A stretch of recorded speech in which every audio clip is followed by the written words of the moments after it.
Good morning, ladies and gentlemen. Welcome to the Catalyst webinar series presented by the Education Committee for the Southern California PGA. The Catalyst webinar series is a bi-weekly educational platform for creating success and change in your club and career. We're very excited to have the 2020 National Coach of the Year and head coach of the 2021 NCAA champions, Pepperdine men's golf team, Michael Beard. Beard's been a 5-time West Coast Conference Coach of the Year and a 2-time GCAA West Region Coach of the Year.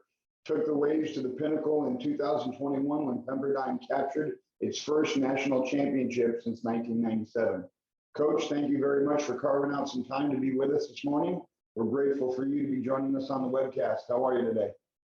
Great. Yeah, thanks for having me. I'm excited about sharing some goods with everyone, and yeah, looking forward to this morning.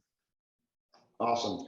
Well, go ahead and take it away, and I'll steer the presentation, and I'll keep an eye on the question box in the chat window and for hands raised, and I'll interject questions as you go along. And we're grateful for you being here this morning. Go for it. Great. Do you mind clicking to the next slide there, or the first slide? Okay, yeah. So just to give everyone just a quick background on kind of how I ended up here and the journey that's taken me to be a coach. You know, I started playing golf at a young age, and my mom and dad were both played on the PGA Tour and the LPGA Tour, and so from when I was young, I felt like that, you know, I was gonna play the PGA Tour, and I was a pretty good junior player, and got a scholarship at Pepperdine. Played there in 1998 to 2002, and just had an amazing experience there, and decided to turn pro after that, which was the summer of 2002. Played the Gateway Tour and got through to the PGA Tour finals, and got Korn Ferry status. So I played on the Korn Ferry Tour for a year, and a couple PGA Tour events, and then basically played Canadian Tour and some kind of state opens, and I got towards maybe 7 or 8 years in, and was kind of in a kind of a rough patch of my pro career, and the coach at the time reached out and asked if I'd want to be an assistant, and really was never in my mind as far as being a coach. It was never something that I really saw myself doing or really had a passion for, and really took the job to really improve my own game. And about 3 months into it, realized this was exactly what I needed to be doing, and not only did my own golf game got better, it just felt so much more rewarding to just pour into these 8 or 9 other guys. And so I started as the assistant at Pepperdine, and was only there for a year, and I went to Arizona State for almost 2 years, and had Tim Mickelson was the coach, and he hired me as his assistant, and we really worked hard in building that program. At the time, they had historically been a probably top 3 program throughout in the history of college golf, and that year they were ranked 80th, and so we took over a program that really needed to needed some new culture, and just really I learned how to build a program with Tim, and our first recruiting class was John Rahm and a kid named Max Ratliff and Alberto Sanchez, and it was pretty. I learned so much, one on really what understanding and seeing what hard work was as a coach. I knew what it was as a player, but didn't really know what it was as a coach, and really enjoyed my time there at Arizona State, and the head coach position at Pepperdine, which was my dream job, opened up, and had the opportunity to jump over to Pepperdine, and again basically started to in a sense rebuild that program as well, and from what I've learned from what I learned at Arizona State and with Tim. So I feel very fortunate and grateful to have that time with Tim at Arizona State. It was huge for my development as a coach, and really gave me the confidence to do the same thing over at Pepperdine. Um, so we started ranked like 150th when we first started, and each I'd say every year we're getting a little bit better and better, and the recruiting in college golf, the recruiting is you know we we have we have a kid, I'd say, commit 3 years before he even comes to school. That's how it used to be. About 3 years, he would be maybe a freshman or sophomore in high school, and we'd have to wait and he'd commit to our school, and then we'd wait till he was obviously a freshman in college till we could see him. So we at times waiting 3 or 4 years. Now that's changed, and I'll get into into kind of what the NCAA rules look like here, but my point is it's hard to just flip something around the next year. It really takes some time, and so we were fortunate enough to do that at Pepperdine, and it took 6 7 8 years. So let's go to the next. Like I said, I want to kind of talk about what in that recruiting process. If I'm going too fast, slow me down here, John, too, if there's any questions that you want to fire at me. But so what I have learned over the years in recruiting, I mean, when I was at the assistants, that was my job, to recruit. And then as I got into starting at Pepperdine, I really enjoyed that part of it, and really trying to figure out what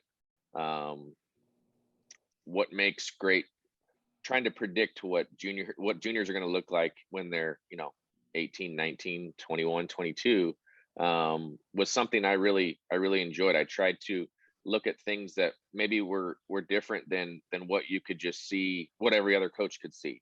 Well, And Michael, right there, what were you doing differently that other coaches and other recruiting professionals weren't doing at that time? Physically, what were you doing?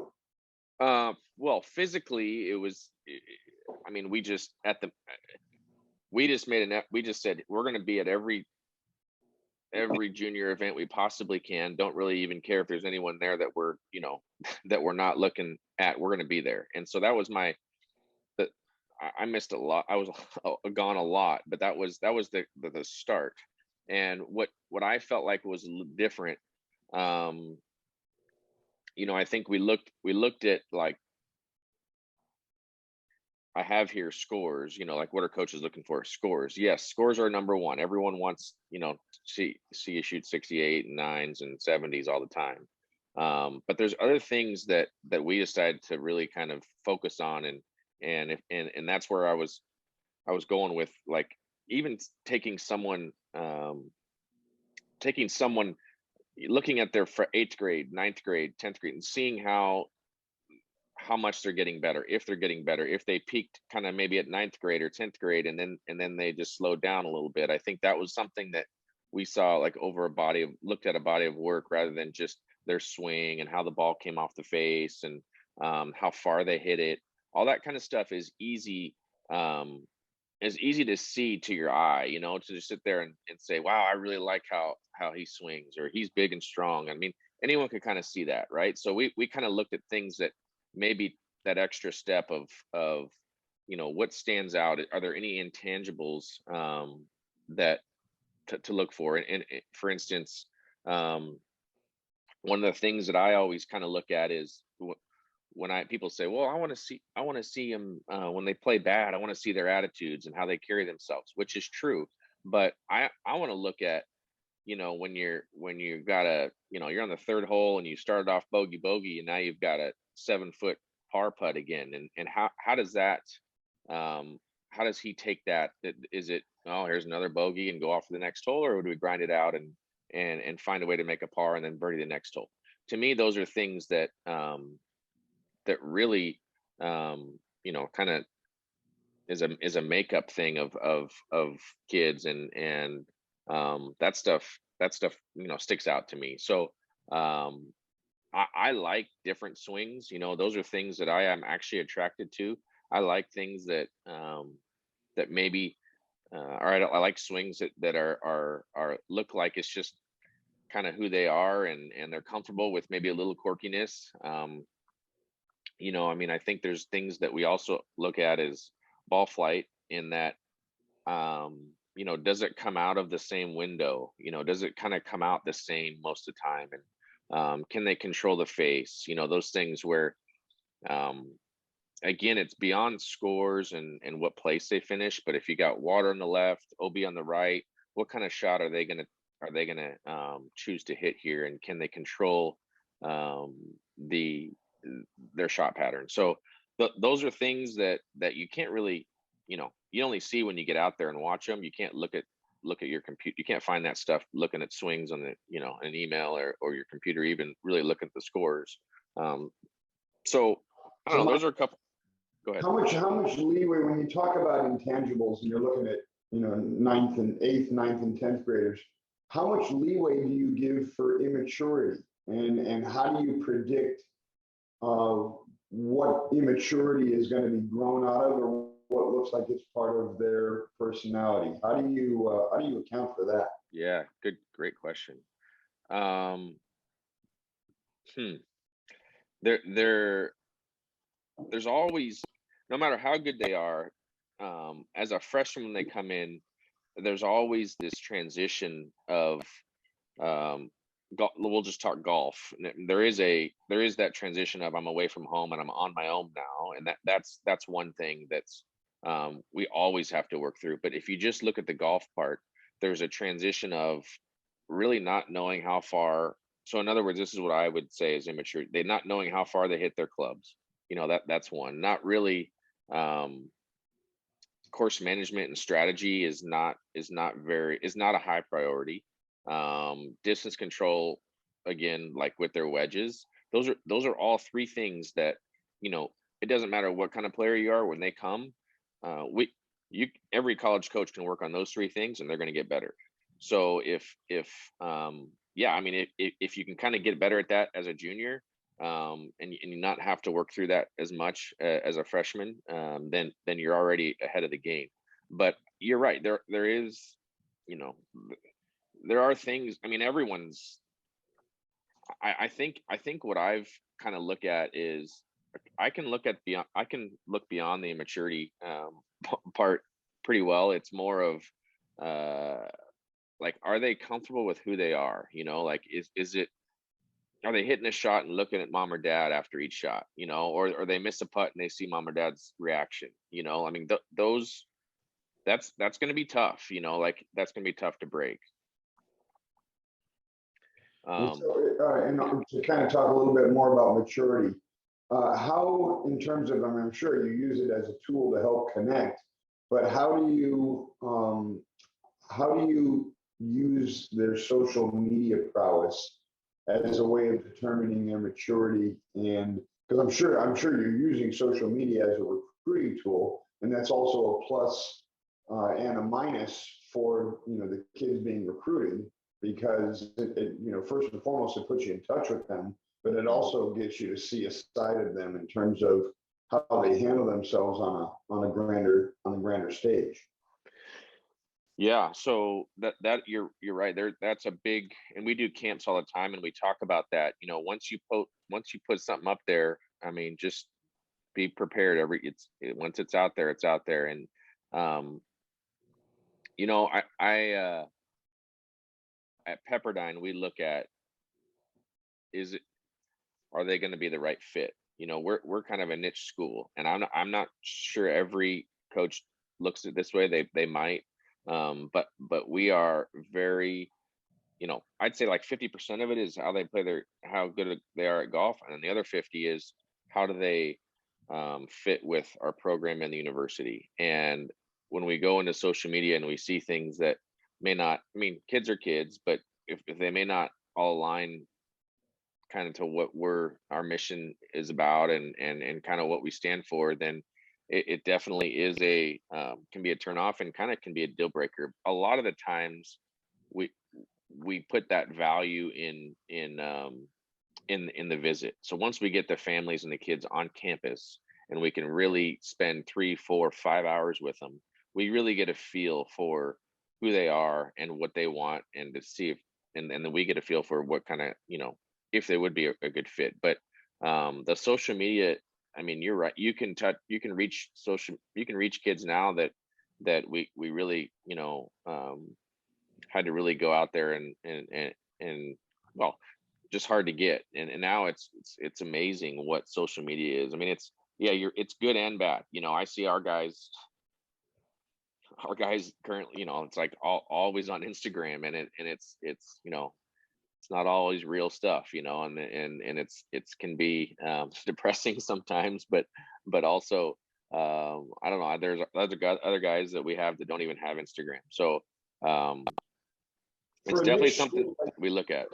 Pepperdine, does that keep your geographic recruiting scope sort of predominantly to Southern California, or does the Instagram and the social media take you all over the country? And It how committed are you to your Southern California footprint in terms of Yeah, school like it Pepperdine?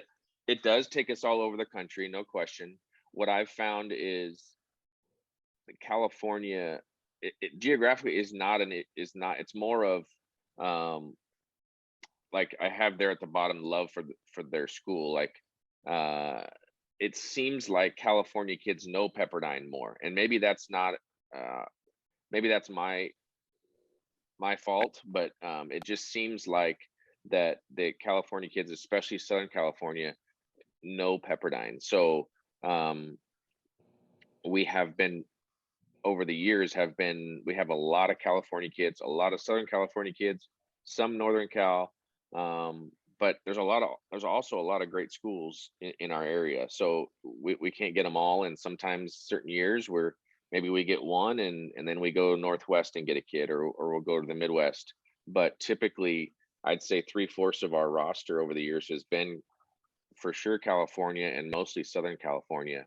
But it's not by, we don't just decide we're going to stay there. It just means that they just seem to know and kind of value Pepperdine maybe more than others, um, and they're really good players down here. I mean, they're really good players, and a lot of great golf courses that they get to practice on. And what I found recently in the last like few years, there's been for a while, San Diego, for instance, was kind of down, and then in the last few years, San Diego kids are like, there's a bunch of them. I'm sure you all know most of them, but that are really good. And I think part of that is they're playing against each other and competing against each other and hanging with each other and practicing with each other. It's like you make each other better. So um, it kind of goes in waves, but uh, we can't go we can't go wrong with Southern California kids. That's for sure. Well, the Southern California Junior PGA and U.S. Kids Tour, I mean, the Southern California talent pool is, comparable to, it's as big as any junior golf program in the entire country. There's so much play here. There's so much talent here. I can see where having your school located in Southern California is a huge advantage, but it also means that most of your recruitment from a convenience standpoint is in the Southern California area. No question. And they have the AJGAs, and they have the Toyota Tour Cups, and I mean, we're getting to the point now where the Toyota Tour Cups, forever the AJGA was kind of that junior golf tour that everyone wanted to play, and I feel like the Toyota Tour Cups are not that far away from the AJGA, if not equal. And just the convenience of having them on the weekends for these kids, that they can just go and play and then go back, not miss school. And there's so many of them, and they're played on great courses. So we actually enjoy the Toyota Tour Cups more than going to some of the AJGA events. What do we get? What's next there? Ready for the next one? Yeah, let's go to the next one. What is it? Oh, okay, yeah. So it's hard to once they get to we can't talk to the kids, and I'll go into it a little bit deeper in the next couple slides, but there's an NCAA rule where we can't talk to the kids before their junior year. Basically, June 15th, after their sophomore year, we're not allowed to have any sort of communication. So leading up to that point, I think that I have here, how can PGA members better prepare kids for college? I think we would rely a lot on the coaches, and the pros in the area to help them up, at least up to that point, hopefully even beyond, but up to that point to really help them with their, picking out which, what their tournament schedule is going to look like, where they're going to play, whether they're going to stay in California or go kind of a national schedule. I think that's something that, I like to look at is kids that are not just staying in their little bubble, that maybe they can go out and see different courses and different grasses and different competition. Not to say they have to do, some families don't have the means to do it. So I mean, it's not like every week, but I mean, every once in a while, throw a tournament that might be out of the area.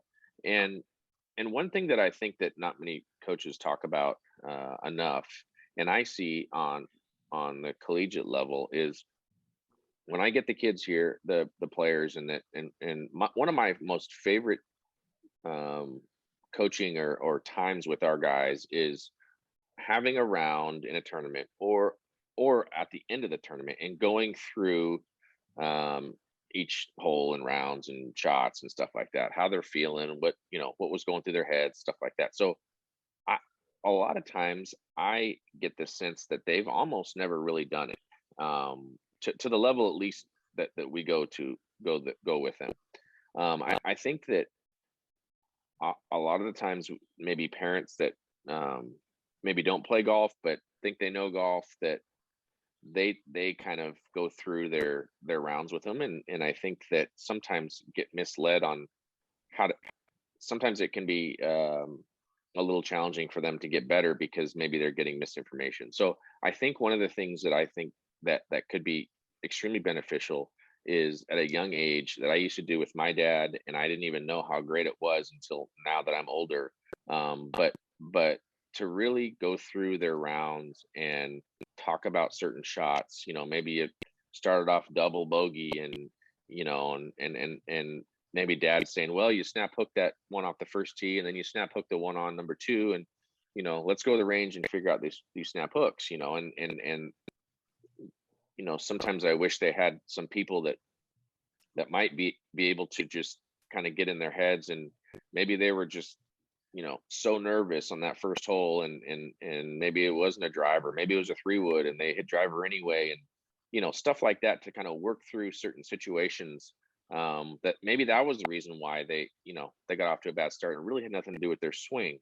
So I think that to have people that have been around the game and played tournament golf to be able to analyze and really kind of talk through their rounds, I think would be something that would be very beneficial to the kids.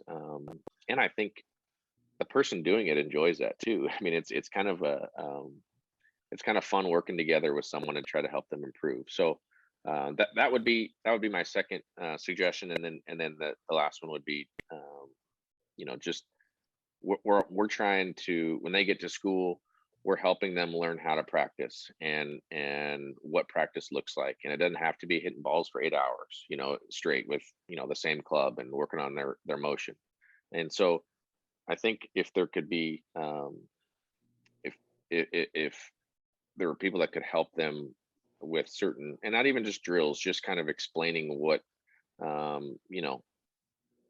maybe you take 15 minutes with your driver, and your 15 minutes with your wedges, and some with the mid irons, and then you kind of split up your practice. So many different parts of the game that you need to be pretty good at, that if you neglect it, it can become a weakness. And I think even having just balance and knowing how to practice can really be helpful for them, because sometimes when they get to college, it's you get wrapped up into the golf world of, oh, this player is seeing this new coach and they got this new move and they're trying to shallow in the transition, and they spent all this time doing all this stuff, and kind of lose sight of really what makes them better. And I mean, there's a time and place for that, but I think also just kind of helping them, coaching them up on how to practice would be something that could really help them. And I think that would help would separate themselves from other juniors their age. So any thoughts or questions on that? Let's see. Not yet. Next slide. Do you follow social media? Oh, I see what your question. Yeah. So the just to go over the NCAA, and there's just a couple here, but and I can go deeper into this, but they changed the rules not too long ago, maybe kind of during COVID. But we can have a kid on camp and their families on campus starting August 1st, going into their junior year, and they've started the date where we can communicate with those kids June 15th. So like a month and a half before that, to basically schedule those visits. Up until that point, we really can't, we really can't have them on campus. Well, we can't. They can visit on their own, but we can't have any sort of, face-to-face communication or even emails or text messages or any of that. So sometimes we go through the coaches. Now, even then it has to be general. It can't be, hey, tell me about this player. What's he really good at? Is he a good driver of the ball, or, is he a good short game?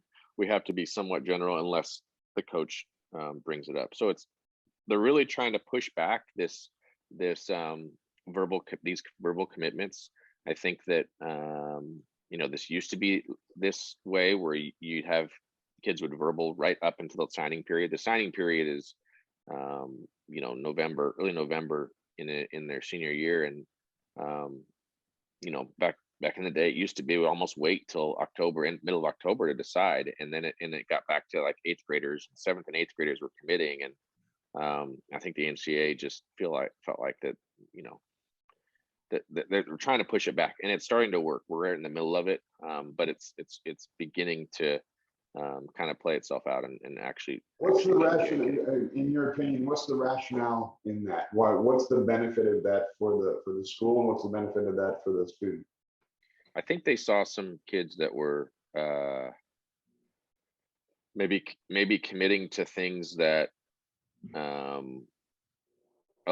early in that maybe a coach would leave, or there's 4 years in between or 5 years in between. I think that kids were like backing out. Coaches also were kind of looking at it and like, well, he'd lost his game, and let's just say he's been offered a large scholarship and he lost his game, and they say, sorry, we don't have the money anymore. So now they're stuck with something. I think that's where they were going with it, just it kept saying we're in the best interest of the recruits. Personally, I actually liked it because I was willing to take a risk on a kid, an 8th grader. And again, Pepperdine, we're not in a Power 5 conference, and we're not one of those big brand schools. So it was our way of, it was my way of seeing a kid at a young age, thinking that, predicting, he's going to be, a superstar. I really like this kid, and kind of going all in with him. And then it's risky, but for me, it was a way to kind of get out in front and not wait till their junior year to see that, oh yeah, he's number 5 in the recruiting class. Well, I mean, if you were really doing your job and looking at it, you could probably see it as an 8th grader. But I think that there was some, I think that I don't know for sure, other than them committing and then having to back out. And is it fair for them to feel pressure to have to commit at such a young age? And so I think that's where it was coming from. In terms of the verbal commitments, there's no documentation that exists between those, or is there anything Correct in the verbals? No, there is not. There is no. Nothing they sign, nothing we sign, not until that early November, late October, early November time, in their senior year.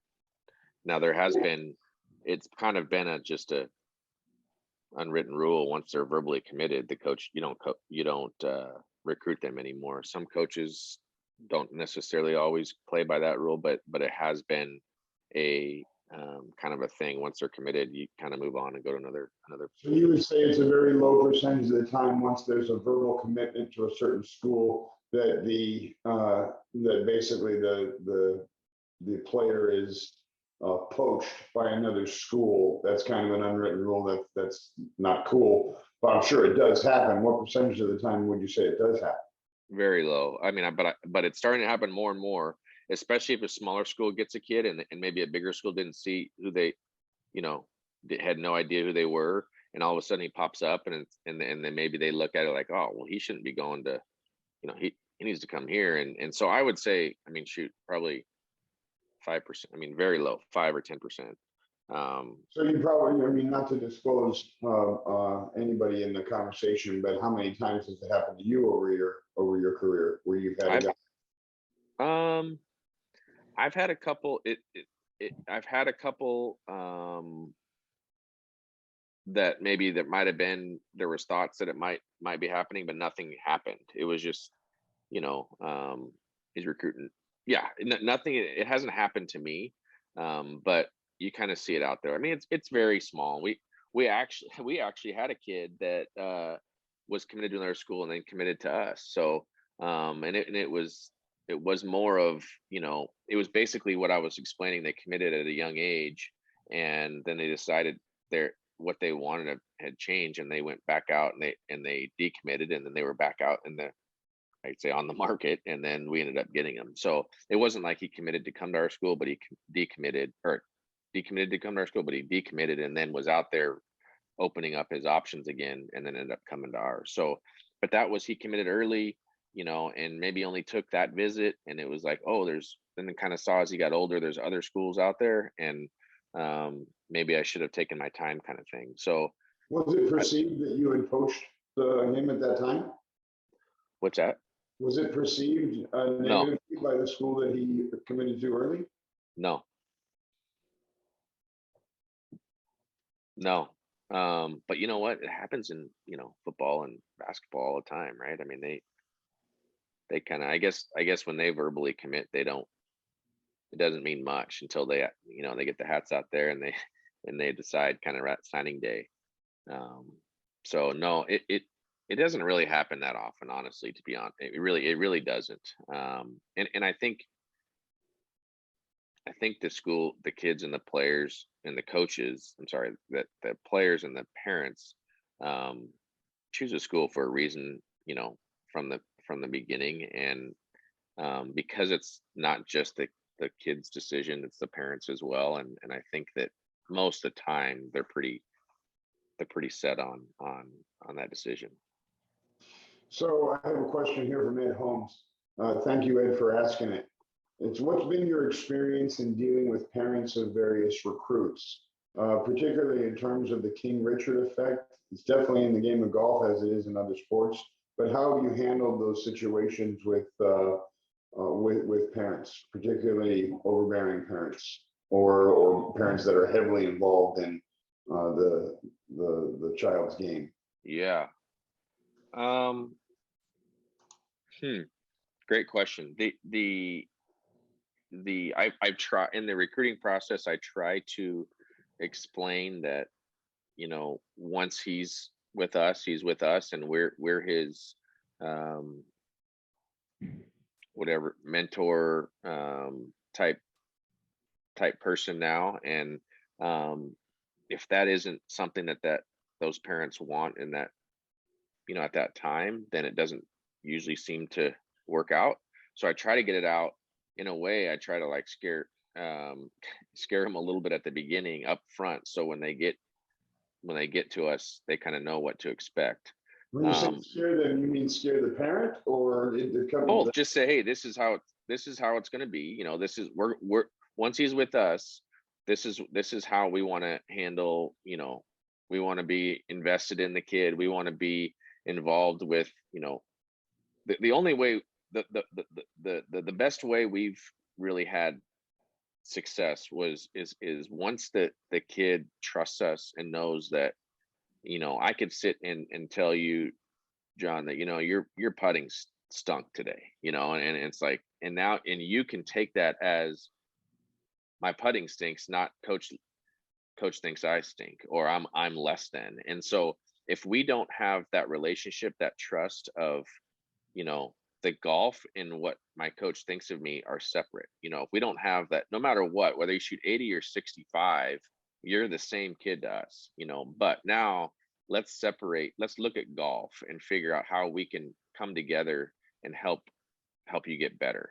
And so if sometimes what I'm saying is, if we don't have all of them and they don't really trust us, it's hard to get to that point. And so I try to explain that in the recruiting process. That's kind of how we've been the most effective with our players, when they truly do respect and trust, our thought, what we think of them and their game. So to answer your question, the question here at it is, it still inevitably happens. And I think at the beginning, the freshman year is the hardest. And as they get a little bit further on, sophomore year, I think the parents and the kids begin to trust, hey, he's in a good spot here. We're in a good spot where we can kind of let go a little bit. And as they get older, I think the kid likes to also maybe separate a little bit, and it allows us to be a little bit more impactful with them. So there's just that process of college that where it starts to kind of just take over a little bit. And when it comes to their own game, though, when I just look at golf, we actually really try to work with their parents as well. Like, we'll try to, if dad's his coach, we'll try, hey, let's put our minds together and say, this is what I'm seeing. What do you think? And we try to kind of work together, not like every day, but there are times where if he's going to go home on the weekends and see his dad to work on his game, we want to at least tell you, hey, well, during the week, this is what we see. And again, it may not be a weekly thing. It may be, once a month we just check in, or a lot of the times the parents come to tournaments.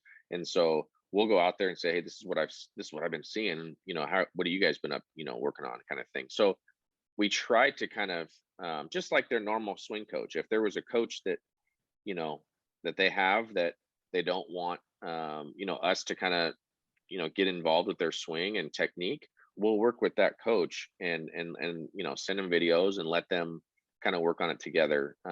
We don't have the ego to have to get in there to be their swing coach. Now we can if they don't have anybody, but it's not necessarily something that it's required or even needed at all. So a lot of times we just try to work with their coaches, and sometimes that's their dad. So I don't know, hopefully that, I know I contradict myself a little bit, but when it's nice when you got dads that have played the game and that are you really know the game. It's really nice to actually work together with them, especially in this day and age where everyone has a trainer, everyone has a coach. Yeah. What is the percentage of the kids that are on your squad that you do work with, and others that you kind of have to kind of stay away from because they're getting instruction and guidance from a couple of different angles? Yeah. Do you see a tipping of that? You're getting college coaches going forward, teaching their teams less and just coaching the actual. Totally. I 100% do. And, we all are trying to get better. And I think sometimes when you're, obviously very competitive, you're going to do whatever it takes to get better. And sometimes you feel like, switching coaches and having a putting coach and maybe, a couple swing coaches, and you're going to do whatever you can to get better. And at least you hope you will. And I see that a lot, actually. I see that a lot where the coaches are less and less about, technique and getting involved with swings and stuff, and more about, very much about like course management and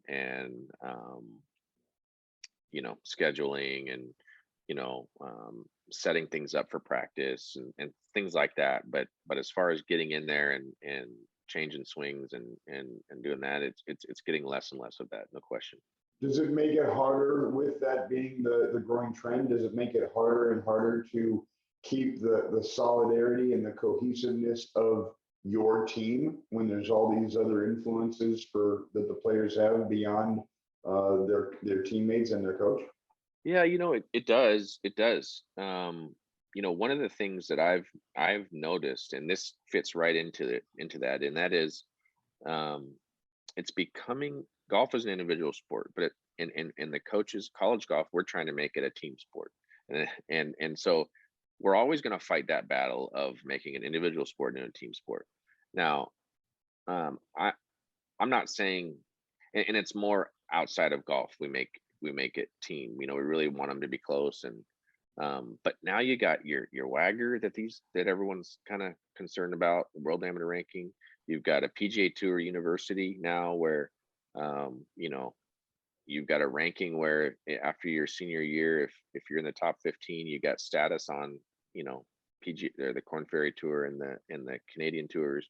And then you have this NIL, this name, image, and likeness stuff. So you have these three things I think are contributing to this this kind of push or wave of um, of kind of just self, what ranking, how am I, me kind of stuff. And so um, it has been challenging, and I think it beyond just our program. I've talked to other coaches, and they seem to see the same thing. It's just getting a little bit more individual, and we're always trying to find ways to bring them together. And sometimes having different coaches and stuff is another thing that pulls them away from kind of our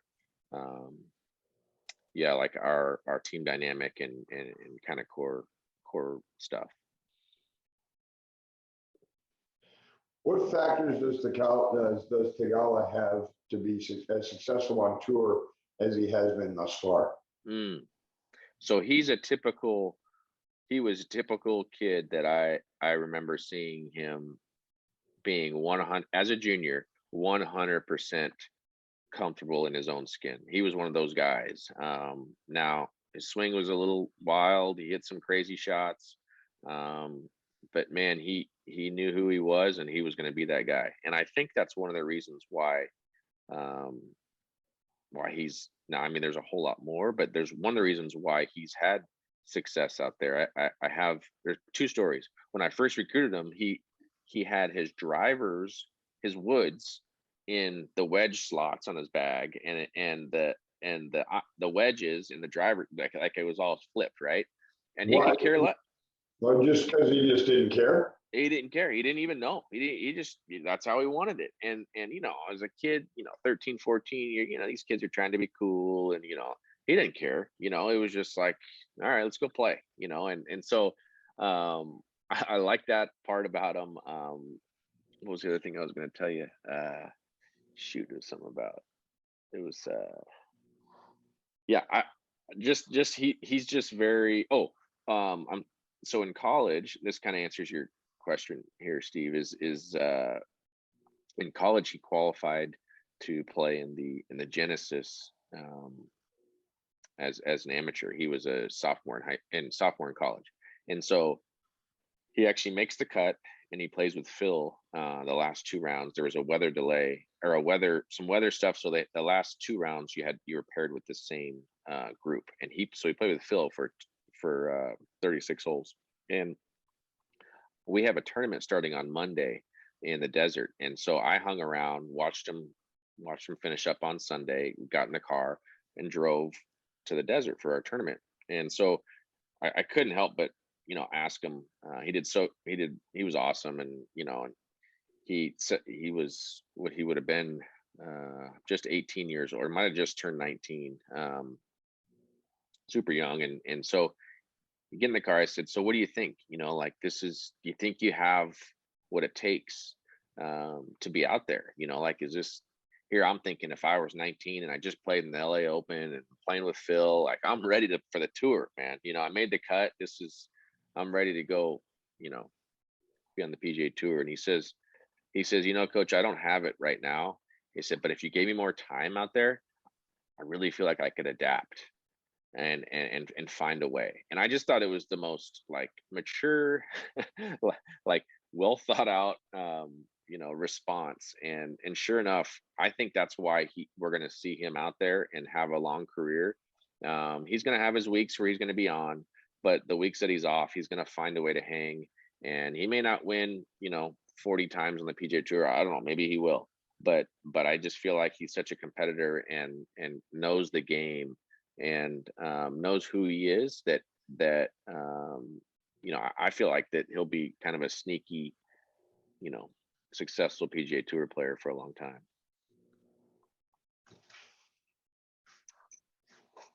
Next slide. We might be done. Yeah. Oh, go ahead. No, go ahead.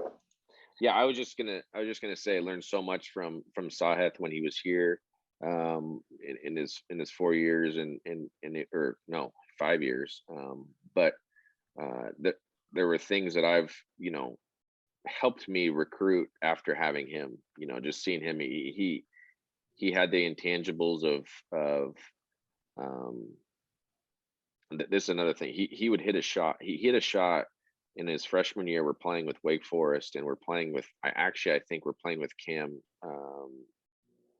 Cameron Young, who's on the PGA Tour now, and Zalatoris was also on the team. And I can't remember. He was paired with one of them. Anyway, they were a top player, and he's a freshman, and it was a big deal for us. And we weren't very good, and we get to the 7th hole in Hawaii, and he hits this 5-iron, lays the sod over it, goes in a canyon, and it carries maybe 100 yards, and now has to it's a par 3, it's tucked up, pins are tucked on the right, and now he's got to hit the shot again, and it's like literally over this.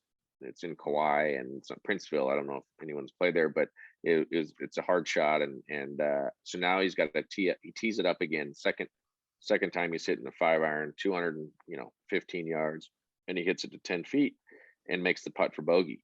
And I remember asking him, like, dude, what went through your mind? Everyone that's playing this game would probably get over that next tee shot and figure out, okay, what did I do wrong, or whatever I just did wrong, I got to fix what just happened, because I just laid the sod over this thing and I can't do this again. And he just teed this thing up, and it was like no practice swings, rips it 10 feet, like I said, makes bogey. And so I asked him, like, what's going through your head? And he said, well, coach, I knew I could do it. It was just like, I just didn't do it the first time. And it was just so refreshing. Things like that throughout the years, kind of being with him, it was just so neat to be around. And there's just kind of like I said, a refreshing kind of feel that he brought, to he's not sitting there grinding on a position in his backswing to try to fix the shot that he just did. He has that belief in himself, and knew he could do it. So there's a reason why he's out there, and it may look a little goofy sometimes, but yeah, there's a lot of cool stuff about him. Really enjoyed my time with him. Well, thank you very much, Mr. Beard. We appreciate the time that you've carved out to share with us your expertise and experiences. And there's no other questions on the question board. On behalf of the Education Committee for the Southern California PGA, we want to extend our gratitude to you for taking the time to present on the Catalyst webinar this morning. Thank you very much, everybody. PGA members that are on this morning's webcast, thank you very much for supporting the Catalyst.